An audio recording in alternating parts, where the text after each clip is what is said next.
So sometimes the quiz for Pranav, it's a very stressful It is time for him. Oh, it is the most stressful time. Oh. You see, he sweats bucket loads during that when he's preparing those 4 questions, and more often than not ends up with just 2. But apparently, stress can be good for you. Our next guest has over 2 decades in the corporate world, and she knows what it's like with stress and burnout in corporate jobs.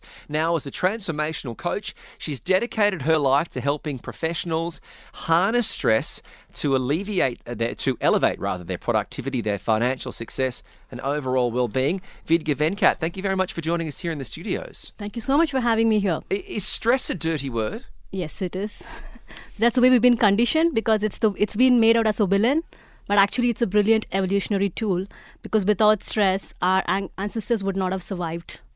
Now, this is interesting. Normally, Kitch and I, we keep talking about this fact that every time you put stress on muscles, the muscles grow. That's the concept of bodybuilding. That's the concept of Absolutely. building muscles. But when it comes to brain, when it comes to stress, generally, it's not thought about in the same way. Yeah, because that's the conditioning we've all talked about or we've been raised with, right? As I said, if you go back, stress is nothing but your body's natural response to fight or flight. Right. So why do you build muscles? Because the brain thinks that, okay, when I'm put under stress, I have to mobilize more energy to survive whatever is happening. It doesn't know that it's not a real danger, but it's something that's going to get you a goal. And we hear things about stress fractures in foots and injuries that are stress related. But really, how much is stress and how much is how we cope with stress? So anything in balance is good, right? But the way we have all, as you said, the word coin, the moment we all think about stress, we think, oh, it's something that we need to run away from. And then that stresses you out even more. And it's when it becomes too much. So I always give this analogy of driving a car. So when you're driving on a highway, everything looks good. That's when you're on green signal, all going well. But then suddenly a couple of cars come in. That's when you're stressed for a few minutes. That's moderate stress. Or when you're in the passenger seat and my girlfriend's driving, then you're stressed. So I was coming to the next level. Right? Or when you have like 5 cars coming at you at the same time, you stop. Right, so that's when we get burnt out. We are not able to over cope with it, and then we look at other coping mechanisms to deal with the stress, which gets us even more stressed. Wow. So it eventually is a cycle, right? Stress leads to more stress. How you react to stress also could lead to more stress, or probably a sense of achievement that you've overcome the stress and achieved what you wanted to.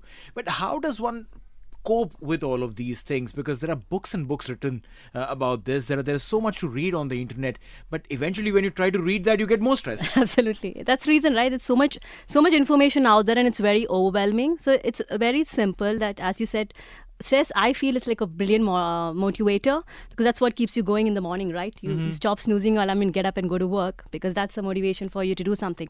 Whereas when it comes to achieving goals, so it's basically shifting that brain perspective rather than thinking that as a pain or a villain, you make that as a hero in your life and help stress to get you better. People have different ways of coping with stress. It could be shopping. It could be overeating. It could be just ice creams. Sometimes it could be just going into your room and endlessly scrolling on your phone, which can be quite toxic as well. Yes. Is it part of being self-aware to recognise what are some of those danger signs? Absolutely. So when I work with clients, so we do this like a self-navigation mapping. So you realize that when you're in a fight or flight response, that's when your body wants to okay, I want to be safe. So these are all soothing mechanisms to make you feel safe. For some person, it's ice cream.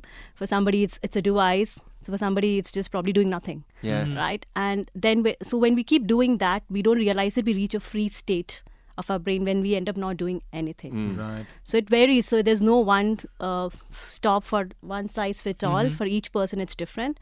But the best way is first, as you said, is awareness, because unless somebody's aware, we can't do much about it.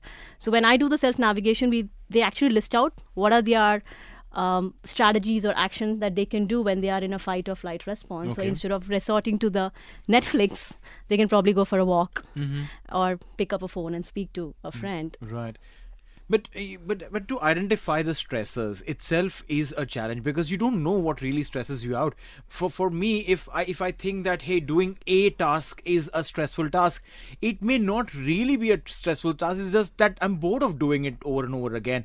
So how does one identify the real stressors in life? So that's again very depending on you, right? So when you said it's somebody's telling you that what you're doing for your brain is very stressful, but it's somebody else telling you it's not as stressful as you think, right? So that's where the conflict comes for us. This is what I feel, that this is boring or whatever.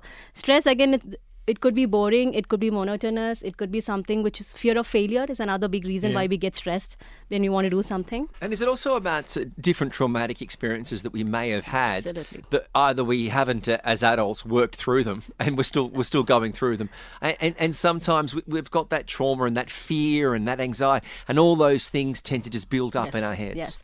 You nailed it, right? It's all about your childhood experience, because from the age of 0 to 9 is when your thinking brain is not developed. So we start absorbing all the emotions, everything right from the mother's womb. And we bring that into when we are in the world, and we again start absorbing everything. So we are all, as adults, going through the fears of our childhood. 0 to 9? Yes. Have you not met producer Pranav?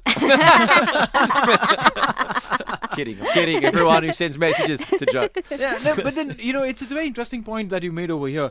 0 to 9, I don't really remember a lot between that age. There are a few instances that I remember, and generally are the happier times, from me learning to do something new, to achieving, my first medal in one of the races that I participate. But barring that, it's all very blurry. I can't really recollect trauma or failure or much of sorts from that point in time.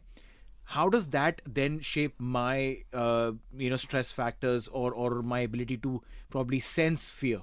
So that's already there inbuilt, right? So you're carrying all the fears, and it's also generational. We are also carrying fears from our parents and their parents, right? So as you said, for most of us, we have misremembered or forgot things that in our life. True. Because if I ask you to think of a painful memory, would you do that now? No, right? But if I ask you about a happy memory, you would love to, go back actually, to it. we would love to talk So about that's- it. I'd love to talk about some painful memories. Oh, no. I got to get it off the chest.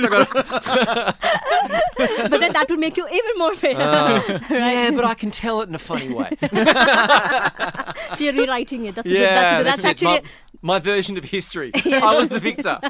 that's a good version, right? Yeah. That's a good coping. So I always, from a brain perspective, that's exactly what happens. We all have ups and downs in our childhood, but we have misremembered it because that has helped us to survive. Imagine a 5 or 7-year-old remembering all that pain and living through that pain. Your body can't take it. Right. So you misremember, forget, and most of my clients say, "Oh, I had happy childhood," but obviously they're coming to me for a reason. So they have the symptoms. So I know definitely there's a disconnect there. Messages have come in 0586861003. Nadeem says, I'm really interested in this chat. How do I deal with the stress given to me by my wife?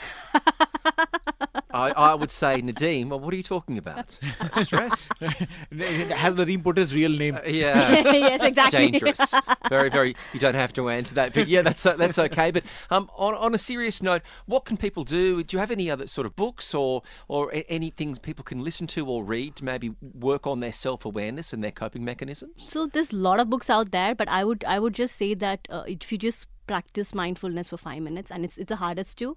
So if you can just shut out everything else and just be with yourself, if a few minutes, it will get. Yeah. You would want to run away from it for sure. If I do that, I go off to sleep. I'm not kidding. 2 minutes by myself when I don't have people or no tools or no devices on me, I would go off to sleep. That's okay. That means the work is still happening. So brain is still processing it. So don't worry. Okay, perfect. For me, that means I'm just putting off the problem till tomorrow. I'll go to sleep. No, if you do want to get more details, the website, Vidya Venkat, vidya-venkat.com. No, vidyavenkat.com. Or vidyavenkat.com. Oh, I'm on the wrong sites. All right, so thank you very much. vidyavenkat.com, and you can find out stress. You can make it work in your favour. That's the best tip. Yes, absolutely.